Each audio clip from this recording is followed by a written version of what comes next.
നമസ്കാരം. ജന്മഭൂമിയിലേക്ക് സ്വാഗതം. സ്ഥാനാർത്ഥി നിർണയത്തിലെ പിഴവാണ് ആലപ്പുഴയിലെ പരാജയത്തിന് കാരണമെന്നാണ് CPM ആലപ്പുഴ ജില്ലാ സെക്രട്ടേറിയറ്റ് വിലയിരുത്തുന്നത്. തോമസ് ഐസക്കിനെ ആലപ്പുഴയിലും രാജു എബ്രഹാമിനെ പത്തനംതിട്ടയിലും മത്സരിപ്പിച്ചിരുന്നെങ്കിൽ തിരഞ്ഞെടുപ്പ് ഫലം മറ്റൊന്നാകുമായിരുന്നു എന്നും യോഗം വിലയിരുത്തിയിട്ടുണ്ട്. ആലപ്പുഴയിൽ പാർട്ടിക്ക് ഉണ്ടാകുമായിരുന്ന വലിയ നാണക്കേട് ഒഴിവാക്കിയത് KC വേണുഗോപാലിന്റെ സ്ഥാനാർത്ഥിത്വമാണ് എന്നും നേതാക്കൾ അഭിപ്രായപ്പെടുന്നുണ്ട്.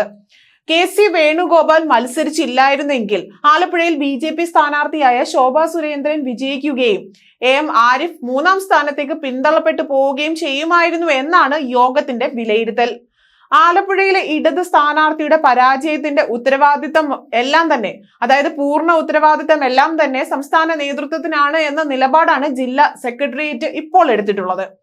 സ്ഥാനാർത്ഥി നിർണയത്തിൽ പാളിച്ച സംഭവിച്ചു എന്നാണ് വിലയിരുത്തപ്പെടുന്നത്. AM ആരിഫ് ദുർബല സ്ഥാനാർത്ഥിയായിരുന്നു എന്നും പറയപ്പെടുന്നുണ്ട്. ആരിഫിന്റെ സ്ഥാനാർത്ഥിത്വത്തോടെ അവിടെ തോൽവി ഉറപ്പായി. തോമസ് ഐസക്കിനെ ആലപ്പുഴയിൽ മത്സരിപ്പിക്കണം എന്നായിരുന്നുവെന്നും അദ്ദേഹത്തെ പത്തനംതിട്ടയിൽ മത്സരിപ്പിച്ചത് തെറ്റായ ഒരു തീരുമാനമായി പോയി എന്നുമാണ് ഇവർ ചൂണ്ടിക്കാട്ടുന്നത്. പത്തനംതിട്ടയിൽ മത്സരിക്കേണ്ടത് രാജു എബ്രഹാം ആയിരുന്നു. അതേസമയം SNDP ജനറൽ സെക്രട്ടറി ആയ വെള്ളാപ്പള്ളിക്ക് പിഴവുണ്ടായിട്ടില്ല എന്നും വെള്ളാപ്പള്ളി ഇടതുപക്ഷത്തോടൊപ്പം ആണ് എന്നുമാണ് ആലപ്പുഴ ജില്ലാ സെക്രട്ടേറിയറ്റ് വിലയിരുത്തിയത്.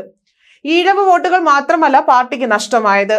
മത്സ്യത്തൊഴിലാളികളും കർഷക തൊഴിലാളികളും കയർ തൊഴിലാളികളും ഉൾപ്പെടെ അടിസ്ഥാന വർഗം തിരഞ്ഞെടുപ്പിൽ ഇടതുപക്ഷത്തു നിന്നകന്നുവെന്നും യോഗം വിലയിരുത്തിയിട്ടുണ്ട്.